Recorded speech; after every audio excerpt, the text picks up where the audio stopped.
Hello guys, welcome back to my channel. इस video में हम लोग कुछ प्रॉब्लम्स लेके आए हैं, तो चलिए प्रॉब्लम देखते हैं।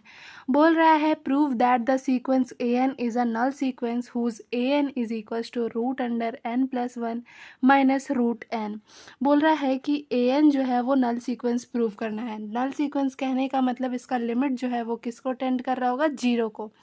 तो चलिए देखते हैं कैसे इसे सॉल्व करेंगे। अगर हमारा जो इन सीक्वेंस जो दिया है वो हमारा ये है, तो चूंकि हम लोग लिमिट कैसे निकालते हैं, हम लोग को ये प्रूफ करना है कि इसका लिमिट ज़ीरो है। तो लिमिट कैसे निकालते हैं, देखिए ये हमने फार्मूला अप्लाई किया। यहाँ पे हमने इस गिवन टर्म को लिखा और इसे हमने रैशनलाइज कर दिया, ठीक है।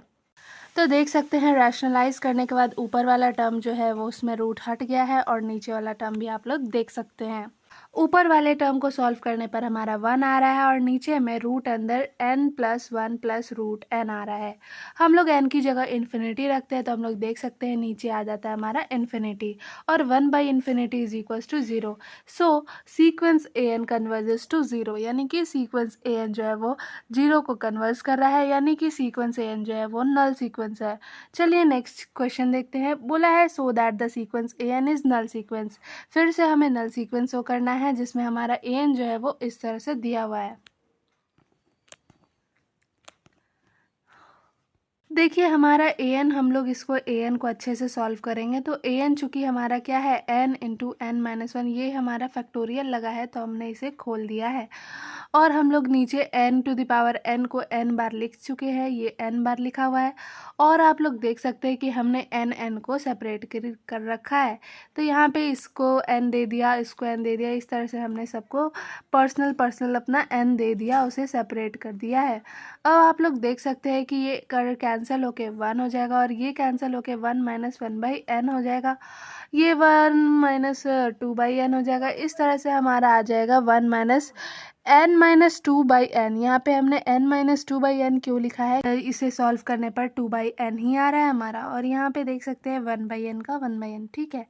तो हम लोग देख सकते हैं कि ये सारा जो है, ये चूंकि वन है, वन में से बहुत छोटा सा नंबर घटाया जा रहा है, तो कुछ कोई छोटा नंबर जो है वो मैटर नहीं करता, तो इसका आंसर वन ही हो जाएगा। तो यहाँ पे वन इंटू वन, इसका भी देख लीजिए, इसका भी वैल्यू वन आएगा, इसी तरह से इसका भी वैल्यू जो है हमारा वन आएगा। और देख सकते हैं लास्ट का तो वन बाई एन है ही है। तो हम लोग इसे टोटल को मल्टीप्लाई करते हैं तो देख सकते हैं कि वन बाई एन है, यानी हम लोग कह सकते हैं कि ए एन जो है वो हमारा छोटा है किससे, वन बाई एन से। तो ए एन चूंकि हमारा छोटा है वन बाई एन से, और ए एन में हम लोग कोई छोटा सा नंबर माइनस ज़ीरो बैठाते हैं तो वो भी छोटा है वन बाई एन से। तो यहाँ पे कह सकते हैं कि मॉड एन ए एन जो है वो छोटा है एप्साइलन से। एप्साइलन चूंकि बहुत बहुत छोटा नंबर होता है जो कि जीरो को टेंड्स करता है ना, लेकिन जीरो नहीं होता है, जीरो से बड़ा होता है, ठीक है। तो हम लोग कह सकते हैं कि ये सीक्वेंस जो है ए एन वो कन्वर्ज कर रहा है ज़ीरो पे, और ये सीक्वेंस जो है वो कि नल सीक्वेंस है। नेक्स्ट क्वेश्चन देखते हैं, क्वेश्चन नंबर थर्ड। बोलता है प्रूव करिए कि convergence of theorem every convergence sequence is bounded. अभी हमने last I guess last video में हमने कराया है कि एवरी कन्वर्जेंस सीक्वेंस जो होते हैं वो बॉन्डेड होता है। ये ट्रू नहीं है, ठीक है। तो ये हमें प्रूफ करना है, ठीक है। इसका कन्वर्ज जो है वो ट्रू नहीं है, मतलब कहने का मतलब है कि अगर बॉन्डेड, सारे बॉन्डेड सीक्वेंस कन्वर्जेंट नहीं होंगे, लेकिन सारे कन्वर्जेंट सीक्वेंस बॉन्डेड होंगे। तो चलिए हम लोग इसका एग्जाम्पल बढ़िया से लेते हैं और समझते हैं। तो बोला है कि इसका कन्वर्स शो करना है कि जितने भी कन्वर्जेंट सीक्वेंस होते हैं वो बॉन्डेड तो होते हैं, लेकिन जितने भी बॉन्डेड सीक्वेंस होते हैं वो ज़रूरी नहीं कि कन्वर्जेंट हो।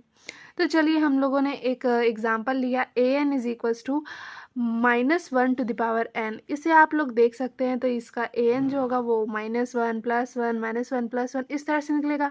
यानी कि हमारा जो ए एन है वो क्लियरली हम लोग कह सकते हैं कि ए एन जो है वो माइनस वन और वन के बीच में लाई कर रहा है। Therefore this sequence is bounded, है ना। हम लोग कह सकते हैं कि ये सीक्वेंस तो बॉन्डेड है ना, लेकिन ये सीक्वेंस जो है वो कन्वर्जेंट नहीं है। क्यों नहीं कन्वर्जेंट है, हमने सिखाया है पहले भी कि ये इसका दो वैल्यू आ रहा है, यानी ये ऑसिलेट कर रहा है इसका वैल्यू, यानी कि ये ऑसिलेटिंग सीक्वेंस है।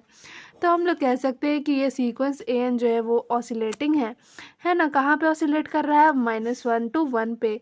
तो ये कंप्लीट्स द आंसर कि हमारा सारा कन्वर्जन सीक्वेंस तो बॉन्डेड होता है, लेकिन सारा बॉन्डेड सीक्वेंस कन्वर्जन नहीं होता है। चलिए नेक्स्ट क्वेश्चन देखते हैं। क्वेश्चन नंबर 4 बोला है discuss the convergence of sequence u n whose u n is equals to -1 to the power n by n। ठीक है, चलिए देखते हैं इसे कैसे सॉल्व करना है कि ये इसका जो है ये टर्म जो दिया है इसका कन्वर्जेंस के बारे में डिस्कस करिए। तो चलिए डिस्कस करते हैं। तो हम लोग देख सकते हैं कि यू एन जो है वो nth टर्म ऑफ सीक्वेंस है। तो एक बार हम लोग एन की जगह पे 2n रख के देखें तो 2n इज इक्वल्स टू, देख सकते हैं आप लोग 1/2n आ रहा है। Putting n is equals to 2n+1। जब हम लोग 2n+1 यानी कि एक ऑड नंबर रखते हैं तो हम लोग देख सकते हैं कि -1/2n+1 आ रहा है। ठीक है, तो हम लोग देख सकते हैं कि जब लिमिट जो है u2n होगा तब हमारा सीक्वेंस जो होगा उसका वैल्यू 0 आ रहा है। ठीक है, और जब हमारा लिमिट जो होगा वो u2n+1 पे लगेगा यानी कि ऑड पे लगेगा तब भी हमारा 0 आ रहा है। थस हम लोग कह सकते हैं कि इसका लिमिट जो है वो 0 आ रहा है और ये कन्वर्जेंस है और un कन्वर्ज कर रहा है 0 पे। नेक्स्ट थ्योरम देखने के लिए जुड़े रहे हमारे अगले वीडियो में।